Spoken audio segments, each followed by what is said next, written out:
Bonjour à tous et félicitations si vous êtes en vie, un retour sur le film Michael, sorti aujourd'hui en France et dont personne ne parle sur YouTube, c'est proprement scandaleux, hilarant. Si vous me suivez depuis quelques années, vous savez, d'abord vous savez que je suis un immense fan de Michael depuis que je me suis pris Thriller dans la figure quand j'avais 10-11 ans, et que depuis j'ai énormément collectionné, lu, étudié. Donc je fais partie des fans qu'on pourrait appeler hardcore, même si ça ne veut pas dire grand chose. On a conscience, disons que on va avoir des exigences qui sont déraisonnables, c'est ça que je veux dire, et qui sont pas forcément celles qu'il faut prendre en compte quand on cherche à faire un film grand public, ce qui est totalement le cas ici. J'en avais parlé, je sentais pas du tout ce projet dès qu'il a été annoncé, pour 1000 raisons. Les plus importantes, c'était la présence de la famille, et de beaucoup de membres de la famille à la coproduction, enfin la production, celle de State, bien évidemment, ce qui laissait présager un produit totalement aseptisé, pas forcément mensonger, mais mensonger par omission, voilà, j'ai envie de dire. Et puis Graham King, Monsieur Bohemian Rhapsody. Et comme si c'était pas suffisant, j'avoue que le choix de Jafar Jackson, le fils de Jermaine, neveu de Michael, pour interpréter son oncle, voilà, un jeune garçon dont je ne savais rien, mais qui clairement n'était pas un acteur, en tout cas officiellement, et ne ressemble pas. Ça, j'en ai fait mon deuil assez rapidement, parce que évidemment, il est impossible de trouver quelqu'un qui ressemble à Michael Jackson. Enfin, je parle pas des sosies, mais je veux dire que ressembler à Michael, c'est bien beau, mais à quelle période? Donc oui, de toute façon, le travail de ressemblance, c'est pas tellement le boulot de l'acteur, c'est surtout le boulot, enfin ressemblance physique je parle, hein, pas du mimétisme et de l'attitude, etc. Surtout le boulot du réal et des effets. Donc Antoine Fuqua, à la réal justement, auteur de Training Day avec Denzel Washington et Ethan Hawke que j'ai adoré, auteur également des films Equalizer avec à nouveau Denzel Washington que j'ai beaucoup aimé, pas un réal, comment dire, que je vénère, mais il est bon, voilà, y a pas de souci là-dessus. Par contre, j'ai très vite compris que c'était pas un réal qui allait tenir tête aux directives qu'on lui donne. Enfin, voilà, surtout sur un projet à 170 millions, plus 15 millions de reshoot donc, puisque on sait tous aujourd'hui que la première version du film faisait 4 heures et qu'elle allait beaucoup plus loin que la période de la tournée de Bad, là où ça s'achève actuellement, et que notamment ça traitait de l'affaire Chandler. Mais une clause signée en 93, je pense, interdisait à Michael, puis visiblement à ses descendants, ou à quiconque dans son camp en tout cas, de faire mention, pas seulement de l'accord d'ailleurs, passé avec Chandler, alors pas par Michael, contrairement à ce que disent les langues de pute, mais par assurance, peu importe, encore une autre histoire, mais même pas le droit de faire mention de ce truc dans des œuvres artistiques, voilà, qu'elles soient musicales, cinématographiques, j'imagine même en interview, enfin, je ne sais pas, ça me semble hallucinant qu'un truc comme ça a été signé. Ça démontre, par contre, à quel point Michael était mal entouré. Ça, les indices sont malheureusement innombrables là-dessus. Alors le film, globalement, il est axé sur l'œuvre de Michael Jackson et sur sa relation conflictuelle, pour dire le moins, avec son père Joseph. Quand t'as dit ça, t'as déjà dit beaucoup sur le contenu du film et ses intentions. C'est un film sur l'émancipation, c'est l'histoire d'une émancipation dans la douleur, c'est l'histoire d'une ascension, d'un règne, même si c'est montré mais de façon extrêmement furtive, un règne artistique planétaire. Voilà l'histoire d'un jeune homme qui se débat avec lui-même pour être libre et écrire sa propre histoire comme il l'entend.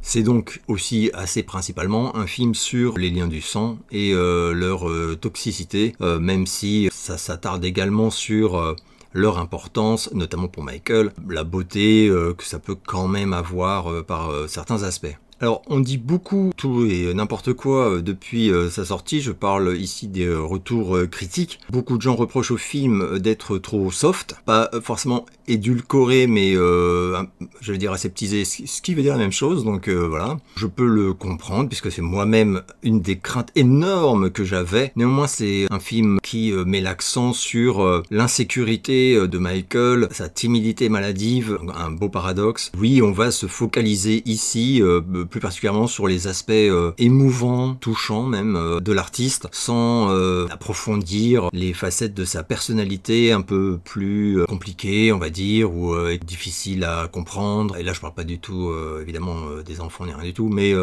juste de son caractère. Alors on est face à une ode à Michael qui fait plaisir, enfin, pour peu qu'on apprécie l'artiste, mais pas un biopic rigoureux. Ce n'est pas ce qui nous est proposé, ni dans le fond, ni dans la forme. selon votre avis sur Michael Jackson, ça ne vous dérangera pas ou ça va vous énerver carrément. Je le disais brillamment tout à l'heure, mais dans la réal, le rythme, la narration, etc., on est beaucoup plus sur le terrain d'un Bohemian Rhapsody pour être méchant ou d'un Elvis même pour être plus positif. Et alors ce qui sépare ce film de tous ceux que je viens de citer, c'est quand même sa durée, je le disais, 2 heures, c'est pas possible. Enfin, c'est pas possible que ce soit excellent par exemple. Et sans surprise, on a la sensation de visionner un résumé best-of d'un autre film qui serait lui beaucoup plus long. Donc c'est pas mal frustrant, on va pas se mentir. Et je vais parler maintenant un petit peu des aspects négatifs et positifs, car il y en a, figurez-vous. Ma grande surprise, ceux-là je les avais pas du tout vu venir. Le négatif, dont je viens d'en parler, la durée quoi. Même si tu ne survoles qu'une vingtaine d'années de la vie d'un homme, comme c'est le cas ici, on est de la fin des années 60 à la fin des années 80, 2 heures c'est pas possible en fait.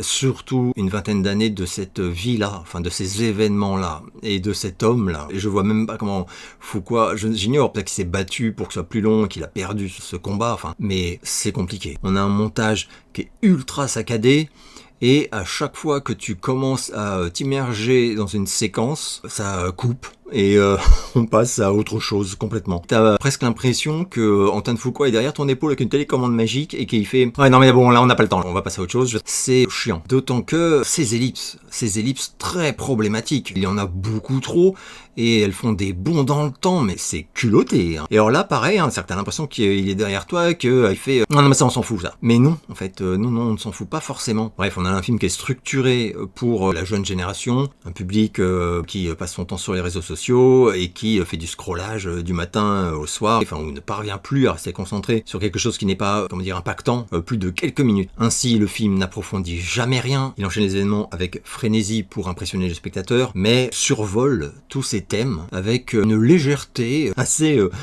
par moments déconcertante quand même, franchement. Et donc un fan qui, comme moi du coup, mais je suis très loin d'être le seul, a étudié, lu énormément de bouquins, vu de témoignages, de documentaires durant, moi ça va faire quoi, 40 années en gros, quoi, qui est en plus un peu hardcore, quoi, qui estime que certaines choses sont importantes, que peut-être pour un fan lambda qui aime juste la musique du mec, ou non, c'est pas important. Ben voilà, c'est ces gens-là, on n'est pas du tout la cible de ce film. Il y a des éléments de la vie de Michael sur ces années qui sont abordés dans le film, que moi j'estime extrêmement important pour comprendre la complexité de son caractère par exemple et qui ne sont absolument pas abordées, des choses qui pour certaines effectivement ne seraient peut-être pas spectaculaires à l'écran. Voilà, là on a l'impression que pour ne pas compromettre l'objectif du film, c'est passé à la trappe, si seulement ça a été abordé à un moment ou à un autre du projet, ce qui n'est absolument pas évident. Voilà, c'est pas un film qui vise les fans exigeants de Michael Jackson. C'est un film qui vise les fans de Michael, qui sont monsieur et madame tout le monde, et les gens qui ne le connaissent pas, ou très mal, la jeune génération on va dire. Voilà, ces gens-là, et on le voit d'ailleurs sur les premiers retours qu'on a, il y a beaucoup de fans, qui ont moins de 30 ans, tout ça, qui sont euphoriques, qui eux se sont régalés, sincèrement, et semblent très satisfaits d'une œuvre qui reste à la surface des choses. Autre chose qui me pose énormément de problèmes, et que donc je vais citer dans les points négatifs, l'absence de certaines personnalités absolument indispensables pour comprendre un peu le parcours, l'évolution, l'émancipation et même parfois le développement de certaines phobies, ou de traumas, tout ça, dans sa vie. Diana Ross n'existe pas dans ce film, c'est absolument magique. Une femme quand même dont Michael disait dans son autobiographie qu'elle était à la fois sa mère, sa sœur et son amoureuse, quand même pas rien. On n'a pas non plus Elizabeth Taylor qui est donc devenue la confidente de Michael dès les années 80 et qui fut durant toute sa vie une de ses très rares meilleures amies à qui il se confiait totalement, avec qui il tombait l'armure. Comment est-ce possible? Je vais même pas parler de l'absence de Janet, qui était plus jeune, qui existait néanmoins, était vivante, était tellement vivante d'ailleurs qu'en 86 quand même elle sort son album Control qui va faire d'elle une superstar. Là 86, on nous en parle, c'est survolé, voilà, comme tout le reste, mais Janet n'existe pas, qu'est-ce que je te dis? Alors j'ai vu la petite déclaration de Latoya Jackson à l'une des premières où elle explique que la famille a proposé à Janet, et ça semble logique, de coproduire également ce film, comme toute la smala, quoi, et qu'elle aurait poliment décliné décliné. Idem pour d'ailleurs Paris Jackson, la fille de Michael, mais je vais y revenir. Voilà, après j'ai vu un autre retour comme quoi, sans faire les louanges du film, elle aurait salué la performance de Jafar. Bon, c'est des on-dit en fait. Tant que la nana s'exprime pas elle-même, moi franchement je reste ultra prudent là-dessus. Enfin je me dis, est-ce qu'elle a juste décliné d'investir dans ce film, ou est-ce que elle a dit je veux rien avoir à faire là-dedans, c'est-à-dire je ne veux pas y apparaître, je ne veux pas que quelqu'un interprète mon rôle, enfin voilà, j'en sais rien, mais c'est quand même une grosse absence de plus. Moi qui faisais la gueule il y a un an en apprenant que Karen Fay, la maquilleuse personnelle de Michael pendant des dizaines d'années, elle aussi un peu confidente, etc., ne serait pas dans le film, j'avais juste gueulé quoi. Bah là, si j'avais su qu'il y aurait ni Elizabeth Taylor ni Diana Ross, bref, Frank Dileo n'existe pas non plus, hein, vraiment, du tout. Alors bon, pas à chaque fois faire la bio de toutes les personnes dont je parle, mais si vous connaissez le bonhomme, vous serez choqué autant que moi. Ah, John Branca s'est donné le bon rôle, hein. Ah, il est beau, il est sympa, c'est limite le mec que Michael préfère. Il s'est fait plaisir, hein, le Branca. On s'y attendait, hein. Alors ça veut pas dire que, comment dire, je ne dis pas que certaines choses n'ont pas eu lieu, qui sont montrées dans le film, etc. Je dis que la façon dont c'est fait, c'est très calculé, et qu'on ne montre qu'une facette d'une histoire, enfin un temps donné, etc., etc. On ne parle pas du tout de We Are the World. Mais non, mais pourquoi bah, non, c'est très anecdotique, voyons, aucune importance. Là, j'étais... Enfin, quand j'ai constaté ça... ça me... Bref. Et on ne parle pas non plus de Captain EO. Alors, mais du tout. Enfin, je veux dire que ce projet-là, même s'il n'a pas été un triomphe de la carrière de Michael, c'était pour lui extrêmement important. C'était la concrétisation d'un rêve de toujours. C'est-à-dire devenir un personnage Disney. C'est impensable de faire un biopic sérieux en mettant à la poubelle des événements de sa vie comme ça. C'est très important en réalité, d'autant que c'était le premier événement de Michael en solo post-thriller. On l'attendait, et bon, l'effet que ça a eu, ou plutôt l'effet que ça n'a pas forcément vraiment eu, c'est important aussi. Et donc le film qui se termine sur la tournée Bad. Mais attention, calmez-vous, on n'aborde absolument pas, on ne voit rien. C'est-à-dire qu'on a à nouveau une ellipse monumentale de la conception, de la création et du phénomène hallucinant planétaire qu'a été la sortie de l'album Bad. Non. Bah non, oh, c'est pas si important. C'est dingue. Une fois de plus, ces ellipses, ces bonds qui sont incompréhensibles et vraiment inexcusable pour quiconque voudrait se vanter d'avoir livré un biopic complet, ça veut rien dire, mais un minimum sérieux quand même. Bref, c'est une fin en plus totalement, pour moi, déceptive, fainéante et inexcusable, dans la mesure où on s'est chopé toutes ces ellipses et où énormément de thématiques capitales sont survolées. Vraiment, hein, c'est traité en 2 minutes. Le vitiligo, allez, 2 minutes. C'est abordé. Les traumas de Michael par rapport à son apparence physique, notamment le visage. Une micro-scène de 30 secondes sur une remarque déplaisante du père. Tout le monde sait, enfin peut-être pas tout le monde, mais comme la plupart des fans savent que son père l'humiliait notamment en l'appelant Big Nose, donc gros nez. Une fois que tu sais ça et que tu sais quels étaient les sentiments de Michael pour son père, bah, ça explique énormément de choses également sur le regard de Michael par rapport à la virilité de manière générale et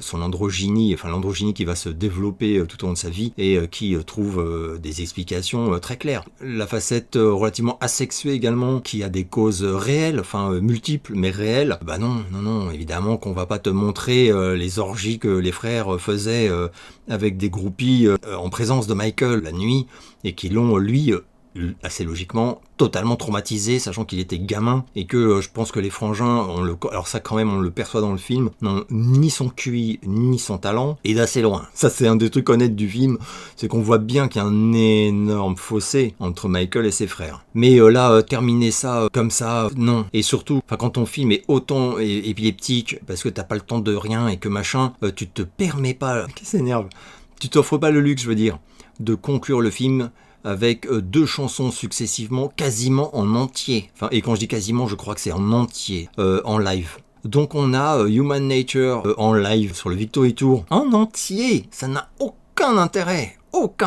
c'est interminable. Et on a, 6 minutes plus tard, pour conclure le film, donc, Bad en live, en entier. Mais pourquoi faire? Alors on va me dire, oui, c'est pour célébrer, etc. Mais sur moi, ça a eu l'effet inverse.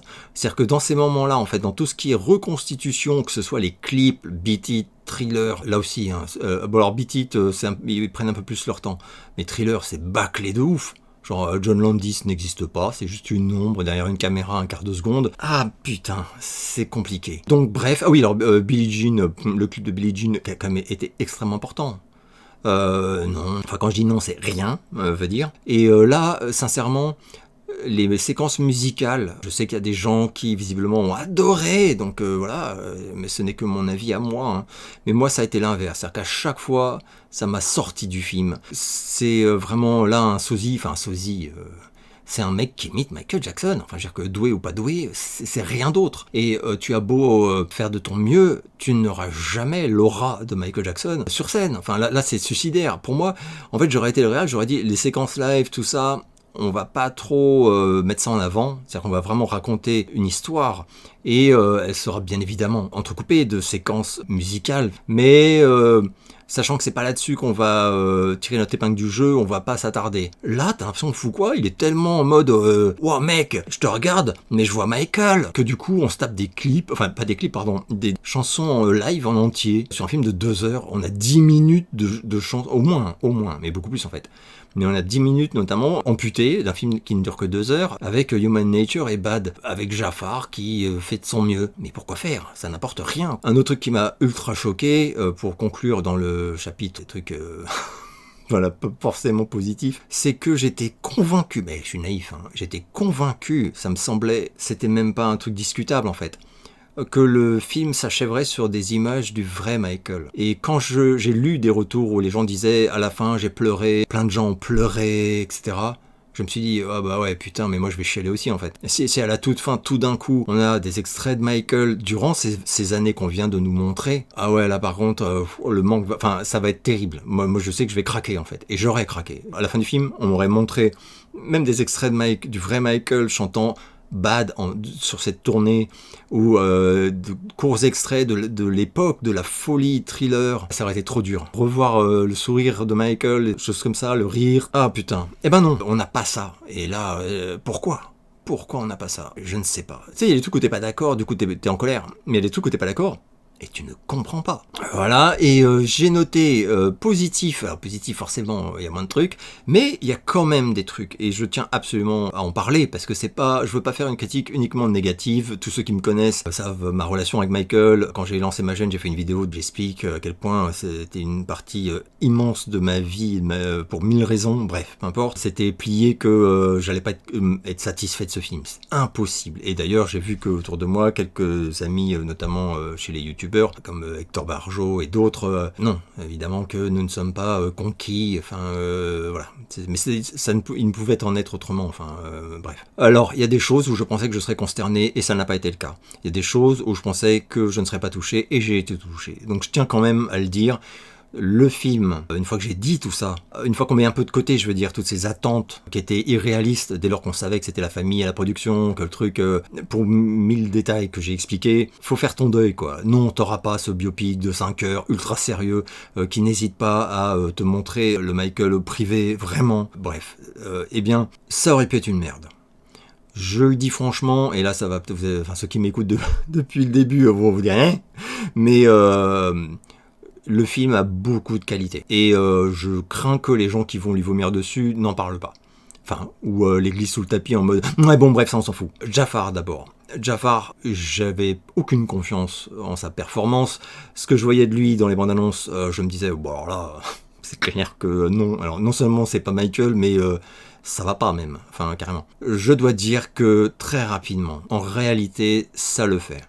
Ça le fait pourquoi? Parce que le gosse, il a bossé de ouf, enfin je dis le gosse, je crois qu'il a 29 ans, il a énormément travaillé son sujet, et clairement, ça c'est un peu la surprise, il est bon, il sait jouer. Et là je suis vraiment, voilà un truc que j'avais pas du tout vu venir, quoi. Il joue bien. Il l'a dit, alors j'ai vu pas mal d'interviews de lui récemment, du coup je l'ai un peu découvert, parce que moi ce type je le connaissais pas.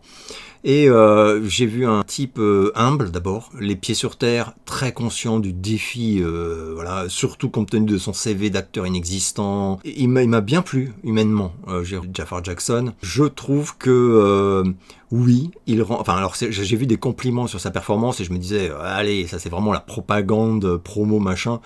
Et non, en fait, je suis d'accord. Je rejoins complètement ces personnes. Jafar est excellent. Il ne ressemble pas vraiment à Michael. Il faut faire un petit effort. Et d'ailleurs, c'est ce que ma chérie m'a dit en sortant, on a rapidement débriefé. Et c'est vrai qu'il faut faire un petit effort. Il y a plusieurs moments dans le film où, sincèrement, non, ça ne va pas physiquement pour plein de petites raisons. Aussi parce que Michael, c'est pas qu'un visage, c'est un charisme. Et que là, il n'a pas du tout le charisme de Michael Jackson. Mais vraiment pas du tout. Mais il fait de son mieux et franchement, c'est ultra correct. On peut pas...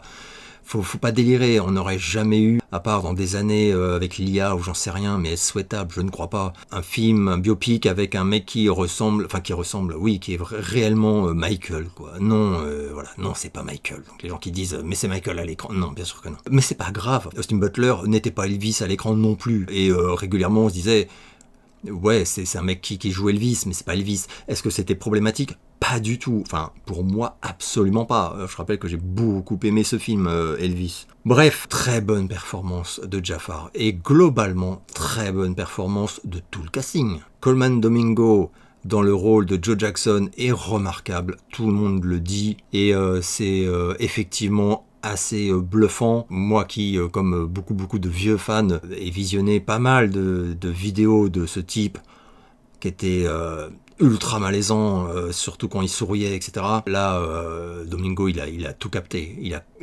chopé le truc, en fait. Idem pour Nia Long, qui interprète Catherine Jackson et qui retranscrit extrêmement, avec beaucoup de justesse, ce qu'elle était, enfin, ce qu'on en a vu, perçu, et même ce que Michael en a décrit. Elle est très touchante, on la sent impuissante et en même temps qui par moments essaye de poser ses limites, de protéger son fils. Julian Uvaldi qui interprète Michael enfant est également remarquable. Putain, au niveau de l'acting, bravo. Là, j'ai vraiment aucun reproche à faire et je pensais en faire beaucoup. Même les frères, on les voit très peu. Enfin, on les voit à la fois beaucoup et à la fois ils sont totalement éteints.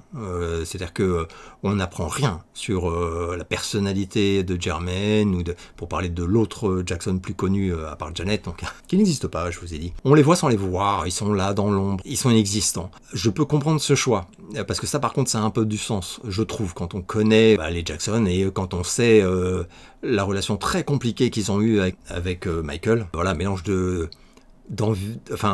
jalousie. Oui, à un moment, il y a eu de la jalousie, même assez violente, mais pas que. Il l'enviait. C'est pas forcément, empreint de méchanceté ou d'agressivité ou de mauvaise intention. L'envie. Il ne lui voulait pas du mal, même si il lui en voulait, bien évidemment, d'avoir autant de talent que eux n'avaient pas, qui donc allaient mettre un terme à leur carrière et à leurs rêves, certainement.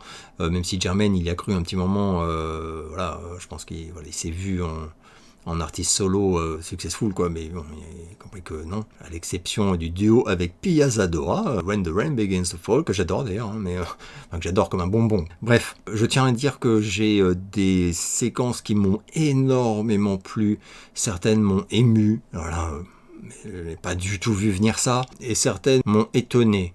Je ne pensais pas, par exemple, que la famille validerait ce portrait de Joe Jackson, qui certes est décédé et donc risque pas de défoncer les portes pour tabasser tout le monde. Alors, j'ai vu, je sais plus quel youtubeur mettre en cause le fait que Joe Jackson était un sale type, en mode il est plus là pour se défendre, le pauvre, et d'ailleurs, si ça se trouve, il tabassait beaucoup plus les autres frères que Michael. Enfin, là, c'est quand même compliqué quand tu maîtrises pas du tout un sujet, que tu ne sais rien du tout de l'histoire, que tu n'as lu aucun bouquin, etc., de lancer dans des théories suicidaires. Enfin bref, ça m'a choqué. Malheureusement, Michael était celui qui prenait le plus cher à chaque fois, et dans des proportions qui faisaient que Que ce soit frère et sœur ou la mère, on a des témoignages où on a eu peur pour la vie de Michael. C'est-à-dire qu'il y a des moments où on a cru que le père allait le tuer. Et je vous ai montré cet extrait de l'interview de Michael Jackson il y a quelques mois, où il raconte, enfin où il parle un peu à l'enfoiré Bachir, là, des raclés, enfin c'est plus que des raclés, hein. Il dit vraiment qu'il se faisait détruire par son père,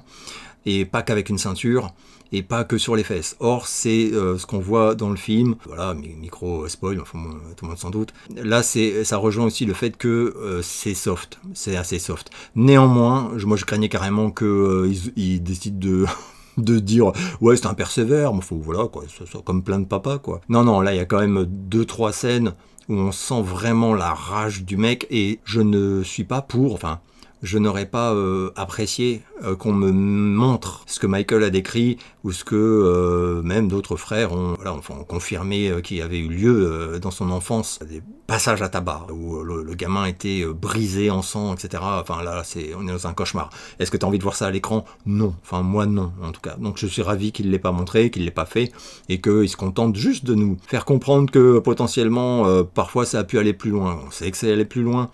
Donc ça, c'est pour moi, c'est pas un reproche du tout, au contraire. Maintenant, j'en parle dans le positif, parce que pour moi, ça, c'est bien dosé. Le père, je trouve qu'il est bien traité. Énorme qualité du film, sachant que c'est très important dans le film. Le film est ultra axé sur la relation de Michael à son père. Presque plus, en fait, que sur la vraie carrière de Michael, où, comme j'explique, rien ne va, j'exagère, mais non, pas grand chose qui m'a satisfait en tout cas. Ça, la relation avec son père, ça m'a satisfait. Je trouve que c'est pas complet, mais ça n'a pas à l'être. Par contre, c'est juste. Idem sur son côté, on perçoit le glissement de Michael vers ce qui va devenir son excentricité assez unique, notamment par rapport à son amour des animaux exotique, parce qu'évidemment Michael ne souhaitait pas avoir juste un chat et un chien, qu'on a l'arrivée de la girafe, enfin le rat d'abord, la girafe, le lama, voilà, tout ce truc-là qui est assez bien décrit, je trouve. Quelques séquences très malines, j'ai trouvé. C'est pour ça que je tiens à préciser que c'est pas parce que j'estime qu'il manque énormément de choses à ce film pour en faire un bon biopic, que c'est un film pourri d'office. Voilà, et je crains que beaucoup de gens vont faire ce raccourci en fait. Voilà, en gros, pour ça, là, j'oublie souvent de parler de certaines choses, mais c'est pas très grave. Je voudrais revenir juste 2 secondes, par exemple, sur la position de la fille de Michael, qui, contrairement à ses 2 frères, Prince et Biggie, qui, eux, sont coproducteurs également du film, donc soutiennent totalement le film, font les avant-premières, tout ça. Elle est totalement en retrait. Elle s'est exprimée, elle a refusé de participer. Elle avait reçu un premier script qui ne lui a pas du tout plu. Elle a fait beaucoup d'annotations, de remarques, de demandes même, je pense, qui n'ont pas été prises en compte. Donc elle s'est énervée, si, elle a l'air un peu remontée, mais on peut la comprendre. Et donc elle s'est en tout cas totalement dissociée de ce projet, un peu comme Janet, sauf que Paris c'est beaucoup plus... après c'est son caractère aussi, c'est une quepon Paris, fan de heavy metal, et tatouée de partout, bon, grande gueule, très intelligente, mais qui a beaucoup de problèmes, la dépendance aux drogues. Elle est jeune et elle a beaucoup vécu de trucs déjà. Donc bon là, elle a fait des communiqués, en gros en parlant d'inexactitudes énormes et de mensonges éhontés, même carrément. Quand tu es fan hardcore comme certains d'entre nous et que tu as vu le film, tu vois très vite de quoi potentiellement elle a pu parler. Je dis potentiellement parce que vu qu'elle ne décrit pas, vu qu'elle veut pas rentrer dans les détails, je veux dire, de ce qui la met en colère, c'est le jeu des devinettes en fait. Maintenant, moi je m'attendais à ce qu'il y ait des mensonges, quand elle parlait de mensonges éhontés, je pensais qu'elle allait avoir des trucs vraiment graves, des trucs où j'allais regarder le film et j'allais me dire, putain, là c'est, on trahit Michael, là on ment sur lui, on lui manque de respect. J'ai pas vu ça, j'ai pas décelé ça, à aucun moment, je le dis franchement. Et je le craignais, hein. Je n'ai rien vu qui soit... mensonge éhonté, au point de s'énerver, ouais, comme Paris l'a fait. Je n'ai aucune idée de à quoi elle faisait référence. Moi j'ai pas vu ça en tout cas. Est-ce que le film est rigoureux? Est-ce qu'il approfondit son sujet? Est-ce qu'il est complet? Bien sûr que non, rien de tout ça. Est-ce que ça en fait un film mensonger? Alors là moi je me dissocie complètement de Paris Jackson. Je n'ai pas vu du tout un film qui me ment, qui est mensonger. Il y a bien évidemment beaucoup de choses qui ne sont pas dites, ça pose problème, mais il y a quand même une petite nuance entre montrer à l'écran quelque chose où tu mens et voilà, ne survoler les trucs, enfin ne bâcler les trucs, c'est pas pareil quand même, je trouve. Donc pour moi, non, le film n'est pas irrespectueux, par exemple, un truc que je redoutais quand même, hein, je trouve, de Michael. Par exemple, aimer ce film, enfin des gens qui me diraient j'ai adoré ce film, je peux comprendre pourquoi et je trouve ça très cool. Voilà, ça me pose aucun problème. Je voudrais passer maintenant aux critiques. Les critiques les critiques professionnelles, j'entends, hein, bien évidemment, qui sont tombées en cascade depuis hier et qui sont globalement très négatives. Et moi, je n'avais pas encore vu le film hein, quand j'ai vu toutes ces critiques. J'avoue que ça m'a fait un petit peu peur, jusqu'à ce que j'aille les lire. Alors attendez, j'ai pris 2-3 petites notes. Voilà, parce il y a la critique négative, et il y a la critique assassine. Et il y a une énorme différence. Ce que j'ai vu pour le moment, ce sont des critiques assassines, des critiques haineuses. Ça m'a énormément surpris, la violence des critiques en fait. Et ça m'a rendu sceptique en fait. C'est-à-dire quand je les ai lus, je me suis dit... Ouais, ok. T'as l'impression que les mecs perdent leur nerf en fait. Je sais pas comment expliquer mieux.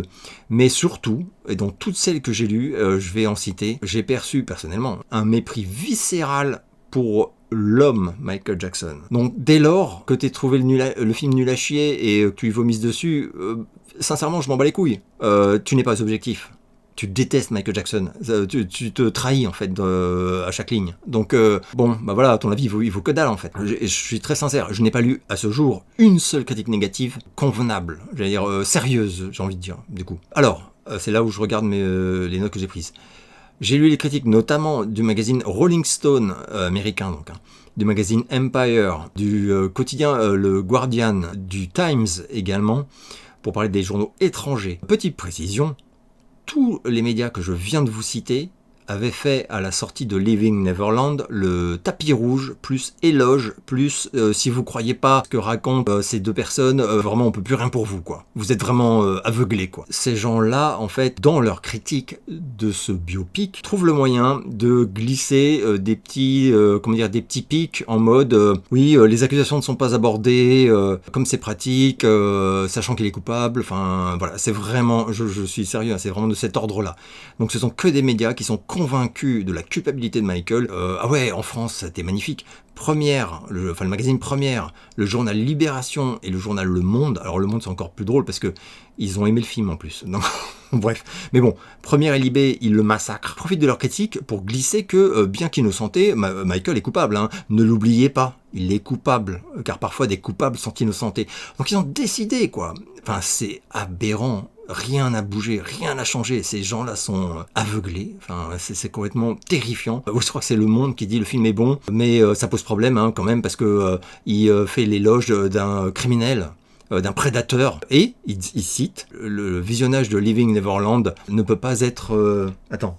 La véracité du documentaire Leaving Neverland ne peut pas être sérieusement mise en doute par quiconque n'est pas un fan aveuglé. Enfin, c'est-à-dire que là, moi, ça me pose question parce que c'est des journalistes qui n'ont pas fait le travail de journaliste. C'est des gens qui juste décident que, comme ils détestent l'artiste, on va quand même pas enquêter sérieusement pour savoir si par hasard tout le documentaire de Dan Reed serait pas factuellement mensonger. Donc, ce que je veux dire par là, c'est que ça annule la crédibilité de toutes ces critiques haineuses que moi j'ai vues passer. Alors, j'ai relevé quand même quelques critiques positives. Il y en a eu, hein, et même des très très positives, mais il y en a eu peu. Variety, par exemple, hein, Deadline, qui est un média extrêmement important également, Screen Rant aussi, qui a adoré. Voilà, mais bon, triste à voir. Et j'avoue que quand je vois les raisons qui font que ces gens-là vomissent sur le film, c'est-à-dire qu'en fait, ils détestent Michael, ça me donne envie de défendre le film, du coup. Enfin, je sais pas comment dire, tu veux jouer au con, bah, En tout cas, moi, je voudrais dire quand même 2-3 choses. Vous avez bien compris que j'ai pas adoré ce film. Vous avez bien compris que je ne l'ai pas détesté. Enfin, je tiens vraiment à le dire, hein, c'est très clair. Alors, du coup, dire, ouais, bon,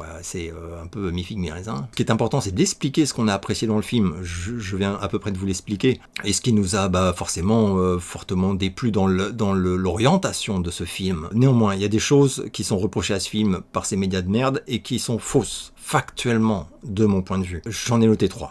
Le film a voulu transformer Michael en un saint. Ça, je l'ai lu, relu, c'est insupportable de dire ça en réalité. Ce sont des gens qui auraient voulu voir, enfin qui voudraient voir un biopic qui fracasse son sujet. Je suis sérieux là, ils vont te dire que non, mais bien sûr que si, c'est ça qu'ils veulent voir. Eh ben écoutez les gars, rematez-vous Living Neverland en fait, avec un petit paquet de Kleenex, hein. Vraiment, c'est faux donc, hein. Voilà, non, le film ne fait absolument pas de Michael un saint. Maintenant si vous ne supportez pas toutes les qualités humaines qu'avait Michael, bah oui, faites-vous une raison et regardez ailleurs en fait, enfin, je sais pas quoi vous dire, hein. Parce que il y a vraiment, je sais plus c'est quel média qui a dit, ouais on le voit dans les hôpitaux en train de réconforter des enfants malades et tout. Genre, ça les énerve qu'on ait montré ça. Ah, c'est chaud. Vous êtes des fous, quoi. La famille n'a pas laissé dire quoi que ce soit de mal sur Michael. Aussi un truc que j'ai vu passer. Alors là, vous avez carrément pas regardé le film, en fait. Je sais pas comment dire. Parce qu'une fois que tu as vu le film, tu te dis pas quelle famille extraordinaire, hein. Vraiment, c'est beau à voir, hein. Pas du tout. C'est ultra dysfonctionnel. On a un père qui est un tyran, mais pas que ça. Et je tiens quand même à le dire. Et quand je disais que j'ai trouvé vraiment que le traitement de Joe, il est bon, on perçoit quand même que cet homme, il va pas bien dans sa tête. C'est un mec qui est malheureux, qui était pauvre, qui avait un job de merde, qui avait des rêves. C'est pas juste un monstre, c'est ça que je veux dire. Mais on le perçoit juste comme il faut. Et en cela, pour moi, c'est très respectueux de ce que Michael a toujours dit. Il avait peur de son père. C'est un type qu'il a haï. Hein, il l'a dit en interview. Hein, il l'a haï. Enfin, pour que Michael parle d'un homme en disant je l'ai haï. Je crois que c'est le cas unique d'ailleurs, c'est son père. Mais à côté de ça, il a dit plusieurs fois qu'il avait fait un énorme travail pour lui pardonner plus tard, qu'il aimait quand même son père. Bref, et je trouve que le film respecte tout ça super bien et que c'est très juste, etc., etc. En tout cas, la famille a laissé, enfin, c'est même pas, la famille n'a pas laissé dire quoi que ce soit.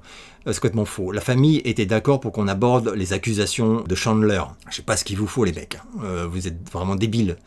Et la famille ne se donne pas le beau rôle. Catherine Jackson, bien que très émouvante et très touchante, sa faiblesse, c'est chaud par moments. Le père, on n'en parle pas, et les frangins, ils ont vraiment pas le bon rôle, hein, mais vraiment pas. Or, ils sont coproducteurs. Donc, je dois reconnaître, moi j'ai plein de problèmes avec Jermaine par exemple, hein, humainement et tout. Surtout en vieillissant, je trouve que c'est pas un mec qui vieillit bien. Mais là, franchement, j'avoue, faut reconnaître quoi, quand les mecs ont fait des trucs, c'est bien quoi. Donc non, ça c'est encore une accusation que vous verrez passer et qui est de la merde. Et la dernière que j'ai relevée, le film est mauvais parce qu'il n'a pas parlé des accusations à cause de la famille. Donc voilà, ça c'est complètement faux. Le film ne pouvait pas parler des accusations dès lors qu'il se termine à la tournée bad, puisque les accusations n'ont pas encore été faites. Enfin, je sais pas quoi te dire. Donc voilà. Et des critiques, mais des critiques de médias qui jadis étaient sérieux en plus. Hein. Genre, Le Monde Libé, Première, enfin c'est quand même des journaux qui n'étaient pas des torchons avant. Je dis pas que j'étais fan de ces trucs-là, ça n'a jamais vraiment été le cas, mais enfin ils avaient un certain crédit, un certain cachet. Je parle d'un point de vue journalistique. Hein. Enfin, un critique de Libé ou du Monde, censément, c'est pas un teubé. Ben, en 2026, si. Mais vraiment, les mecs ils sont moins bons qu'un critique YouTube un peu sérieux quoi en fait. Mais c'est une catastrophe. Là le fossé entre critique sur les réseaux sociaux, voilà, de qui que ce soit, et critique presse pro, normalement il y a un fossé qualitatif, comme dirait mon pote Samir, et là il n'existe plus. C'est un deuil qu'il faut faire. C'est très grave. Franchement. Bref. Là, t'as un biopic coproduit par les States et les 3/4 de la famille Jackson. Tu le sais dès le début. C'est pas un secret qu'on a découvert là, genre oh, attendez, je viens de voir quelque chose et tout. Ces gens qui s'offusquent que on va pas fissurer l'icône, que ouais on le fait pas vraiment tomber de son piédestal, on nous montre pas vraiment des trucs foireux chez lui alors qu'il en avait forcément. Vous êtes débile, enfin bref. Donc c'est pour ça que je parlais, je crois en intro, du fait qu'il y a un moment, il y a peut-être des souhaits que tu avais, qu'on a tous eu, pardon. Ceux-là, je les mets de côté. C'est pas là-dessus que je vais juger le film en fait, parce que ça, j'ai fait mon deuil. C'est bon, je sais très bien que on va pas me montrer, enfin même la dépendance de Michael aux opiacés qui l'a frappé plein fouet dès l'accident de Pepsi. C'est pas montré, je suis désolé, non, c'est pas montré. Ça aurait dû, enfin un truc sérieux, il l'aurait fait. C'est pas fait, et ben ça s'ajoute à la liste de tous les trucs qui sont pas abordés. Est-ce que ça rend, ce qu'on voit de la période de l'accident de Pepsi mauvais, mensonger ou pourri, je sais pas quoi? Pour moi, non. C'est juste que c'est de façon problématique, incomplet. Voilà, et c'est le cas de beaucoup de choses dans ce film. Je vais commencer à conclure. Je suis désolé, je pensais que ça durerait un quart d'heure grand max. J'ai peur que ça va être plus long au montage. La suite. Donc la suite, elle a été confirmée par Jafar lui-même et par Fuqua. Voilà, ils ont dit que le film suivant était déjà en fait en début de travail. Enfin, donc voilà, je pense qu'il est en début de développement, mais c'est vraiment les tout débuts, et qu'il sera validé si les scores sont bons. Apparemment, de sources internes, machin, un score bon, ce serait entre 600 et 700 millions de dollars. Voilà, de recettes. Il va les faire, mais alors les doigts dans le nez beaucoup plus vite que prévu, puisque les prédictions par rapport aux préventes, etc. aux États-Unis sont bien plus importantes que les expectations, les prévisions justement, et que les scores dans les pays où le film est sorti avant les États-Unis sont extrêmement bons pour le moment. Donc le film il va cartonner en fait. Il y avait plein de gens qui disaient, et des youtubeurs d'ailleurs autour de moi qui disaient que le film allait bider, j'en souviens très bien, mais qui s'intéressera de nos jours, un biopic sur Michael, bon, on en a trop eu des biopics sur les musiciens, bon machin. Bon bref. Ça va cartonner, donc la suite, il y aura le feu vert. Je crois même d'ailleurs avoir vu passer un truc du studio qui confirmait que oui, le feu vert était déjà donné en réalité pour mettre en chantier la suite. Après, la suite, ça va être chaud. Voilà, parce qu'on va donc parler... alors, est-ce qu'ils seront malins et ils vont faire un petit flashback? C'est-à-dire que ce qui serait bien, mais j'ai peur qu'ils ne le fassent pas, ce serait qu'on revienne à...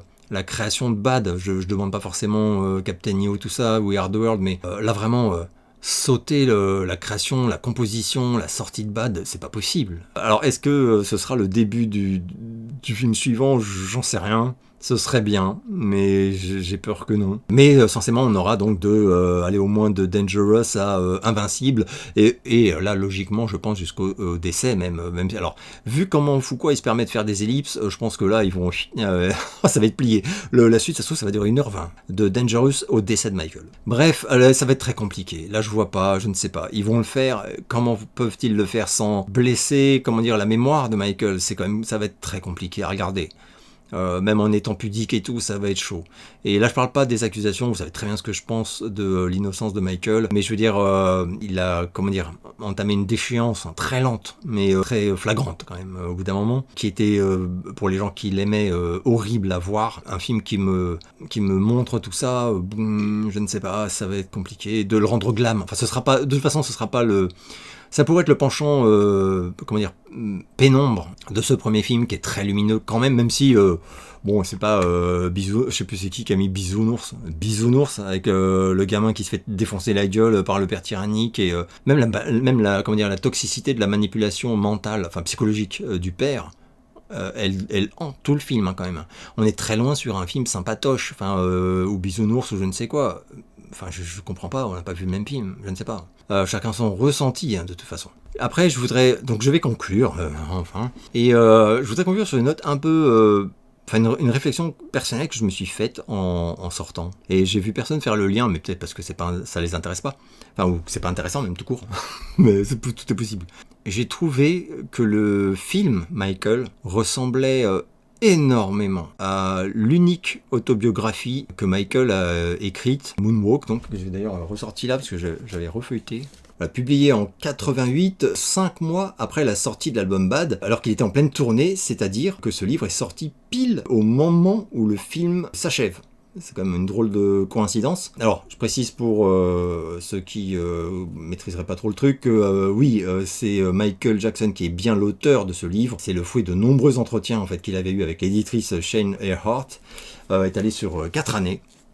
Et initialement, ils avaient passé commande à ce qu'on appelle des nègres. Enfin, aujourd'hui, je pense à un ghostwriter, donc des auteurs dans l'ombre, qui aurait écrit à la place de Michael, et Michael aurait juste validé. Ça a été fait 2 fois, mais Michael a trouvé que c'était une catastrophe ce qu'il lisait, et il a dit puisque c'est ça, je vais l'écrire moi-même. Sur 4 années, parce qu'il a quand même pas que ça à foutre, il s'est aidé de l'éditrice dont je viens de parler. Voilà, ils avaient beaucoup d'entretiens. Ensuite, ils envoyaient, quelqu'un rédigeait toutes ces bandes, et ensuite Michael réécrivait tout le truc. truc pour que ça lui corresponde et que il le valide en fait tout simplement ce qu'il disait. Mais quand on lit ce livre, c'est bel et bien la parole de Michael Jackson. Et ce livre, dont on a beaucoup dit, notamment à sa sortie, ouais, c'est très soft, c'est un peu aseptisé, etc.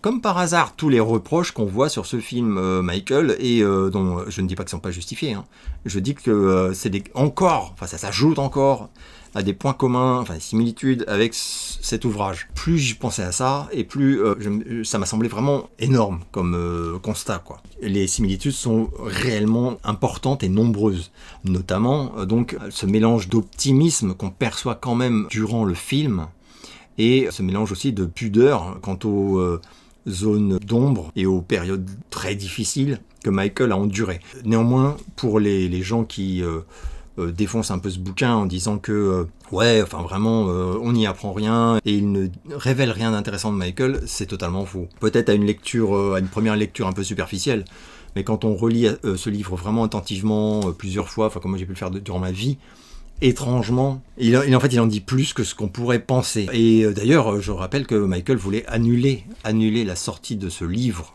quelques semaines avant sa publication. C'est-à-dire qu'en fait, il a pris peur. Il s'est dit non, mais je sais pas si c'est très bien que je raconte ça.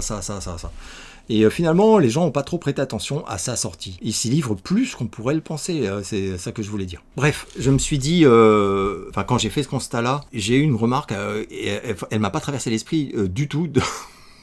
Comment dire, pendant le film ou même avant la sortie du film, c'est que je me suis jamais positionné comme ça, et j'ai vu d'ailleurs personne vraiment le faire autour de moi. C'est que penserait Michael de ce film, qui nous déçoit en tant que fan hardcore, etc., et qui déçoit donc. Ça nous fait un point commun, c'est étrange d'ailleurs, du coup, entre les haters de mauvaise foi qui auraient voulu un film à charge, oui, et les fans trop fan, voilà, trop au courant de tout, et qui aurait voulu un film de 8 heures, ou une mini-série. Moi j'aurais adoré une mini-série vraiment rigoureuse, j'aurais adoré ça, 8 fois 1 heure, parfait, voilà. Bon, bref. Donc nous on est déçus, mais quand on connaît un peu Michael, on sait très bien que jamais il n'aurait souhaité, et encore moins validé, le film que nous on veut voir. On aurait voulu voir. Et ça m'a ému en fait. Alors, je vais terminer là-dessus, c'est une drôle de façon de terminer la vidéo, mais moi je me suis dit, je pense que Michael aurait aimé ce film. Je pense qu'il l'aurait validé. En fait, ça m'a un peu pas désarçonné, mais je me suis dit, il y a plus de Michael dans ce film qu'on pourrait le penser. Du coup, justement dans tous ces éléments qui nous frustrent, où on n'est pas content. Rappelez-vous Moonwalker quand même. Le montage de Moonwalker, ce truc un peu qui va trop vite, un peu sans queue ni tête, un peu fantasmé. Ceux qui ont vu le film et qui connaissent bien Michael, des fois dites-moi si je délire, mais je soupçonne que vous voyez ce que je veux dire. Du coup, une partie de moi se dit, le film il est ce qu'il est, et bien sûr que Michael Jackson aurait été, j'allais dire horrifié, mais peiné même je pense, sachant à quel point il était sensible émotionnellement, de voir un film sur sa vie qui soit implacable d'intransigeance et de voyeurisme, on pourrait dire un peu, c'est le travail d'un biopic, un biopic complet et sérieux, voilà. Un film qui révélerait, par exemple, la véritable complexité de son intimité, de ses fragilités, parce qu'il y en a, c'est vraiment plusieurs thématiques qui peuvent être abordées là-dessus. Toutes ces choses où il s'est tellement battu pour les garder privés. Et là, une fois de plus, je parle pas de trucs glauques, je parle juste de trucs qui sont pas flatteurs évidemment, et qui ne vont pas dans le sens du personnage qu'il avait créé, comme je crois qu'à un moment dans le film il le dit, il veut créer un personnage impactant, et ça passe par les opérations de chirurgie, mais pas que, le look aussi, tout ça, les vidéos, c'était tellement important pour lui. Donc ce truc là, Michael, il est plus là, évidemment, son avis, les gens vont me dire qu'est-ce qu'on s'en fout. Je sais pas, quelque part, ça me touche, parce que y a quelque chose dans ce film, c'est ça que je veux dire, qui me fait plaisir, parce que je pense que Michael aurait aimé ce film, et que ce film ressemble à Michael, par contre. Dans son, vraiment, alors là, dans le montage, dans sa façon d'aborder les choses, de survoler les choses très rapidement, et de vouloir passer à autre chose. Quand je disais tout à l'heure, le vitiligo, c'est mentionné, mais peine, survoler 2 secondes les opérations du nez, les complexes par rapport aux ressemblances, non pas du tout avec la communauté afro-américaine, comme les haters l'ont toujours dit, mais avec juste son père. C'est survolé, mais s'est survolé exactement comme Michael le pouvait le faire en interview ou en entretien. Il a le vitiligo et il allait en parler, mais de façon très pudique. Et il a dit, oh oui, enfin bon, c'est pas voilà, ne parlons pas de ça. Les opérations, pareil. Son père, pareil. Enfin, et tellement de choses comme ça. Bah là, ça lui ressemble. Enfin, moi, je l'ai retrouvé dans ce film. Je crains être le seul à avoir ce raisonnement. Mais c'est le mien. Donc voilà, après tout, voilà, je vais m'arrêter là. Et au final, je crois que là où vraiment je trouve, enfin où j'en veux le plus au film, parce qu'à la limite, voilà, tous ces choix-là, moi j'aurais pas fait comme ça, j'aurais pas souhaité ça, bon. Mais ce que je trouve inexcusable, et là vraiment, là, je suis fâché en fait, c'est ne pas conclure ce film sur au moins une image du véritable Michael Jackson. Là, je trouve ça... Non, c'est pas possible. Pour moi, c'est pas possible. Les 3/4 des biopics ont fait... Enfin, d'artistes, je veux dire. Ont fait ça. Se sont conclus sur des images de l'homme dont on te parle depuis 2 plombes, en fait. Là, non. Aucune image du véritable Michael Jackson. J'ai trouvé ça... Non, là, c'est pas cool. Je m'arrête enfin. Putain. Ah merde, déjà qu'il y a 1 milliard de vidéos qui vont sortir sur le sujet. J'espère que vous allez bien. N'hésitez pas à me dire ce que vous avez pensé de ce film si vous êtes allé le voir. Ou si vous n'avez aucune envie de le voir, qu'est-ce qui vous a poussé à subir toute ma critique. En tout cas, moi personnellement, étrangement, je vous le recommande. Voilà, c'est la magie de la fuite en vidéo. C'est voilà, le mec il explique pendant 1 plombe tout ce qui lui a déplu. Et au final, il nous dit allez-y. Non, je vous dis sincèrement, je vous dis allez-y parce que j'ai passé un très bon moment quand même. Et c'est là où je vous dis, on peut avoir 1000 insatisfactions, et être conscient que ce qu'on regarde n'est pas nul. Et moi, ça me fait chier de voir que les gens, ou ils vont dire c'est un chef-d'œuvre, ce que ça n'est pas, ou c'est une purge totale. J'ai vu, il y a une critique qui dit carrément que c'est un biopic risible. Mais en fait, va te faire foutre, en fait. Parce que là, c'est... Alors bon, après, j'ai lu un petit peu plus, et à nouveau, on est sur un mec qui détestait Michael. Donc, quand un média, enfin, quand les mecs de Libé ou Le Monde envoient parmi leurs critiques ciné des personnes qui détestaient Michael Jackson, étaient persuadées qu'il avait abusé d'enfants, alors que 10 ans d'enquête du FBI, plus un procès monumental, plus 1 milliard d'éléments factuels, ont prouvé que non. Et toi, tu t'envoies ces gens-là, tu es idiot et tu n'es pas professionnel. Voilà, c'est mon avis de professionnel de YouTube. Ouais, ce coup-ci c'est fini. À très bientôt.